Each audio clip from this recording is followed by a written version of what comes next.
Hello friends, let us now learn some important points about ganglion blockers. These ganglion blockers are also used as antihypertensive drugs. These include trimethophan and we have hexamethonium. Trimethophan and hexamethonium are used as antidote for nicotine poisoning.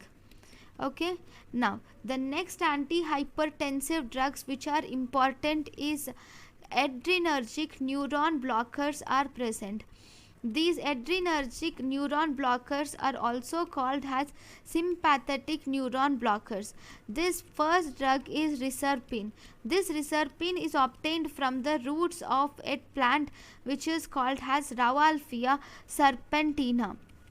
This reserpine will enter the adrenergic nerve and it will block to the storage vesicle and it will inhibit the catecholamine uptake and storage. It will inhibit the noradrenaline or dopamine uptake and storage. And as a result, the catecholamines are destroyed by the monoamine oxidases and thus this will decrease the sympathetic action.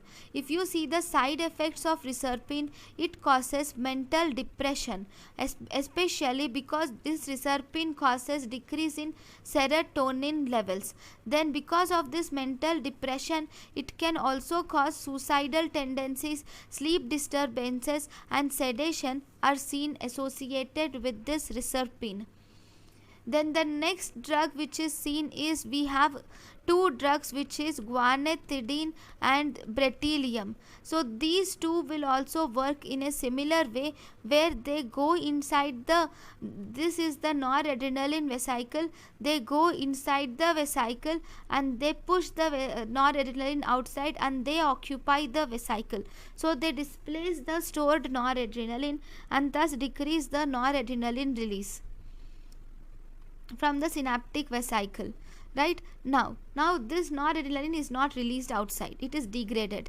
Now this guanethidine can be given orally, whereas this bretylium has poor oral bioavailability and it is given so this bretylium is given parenterally.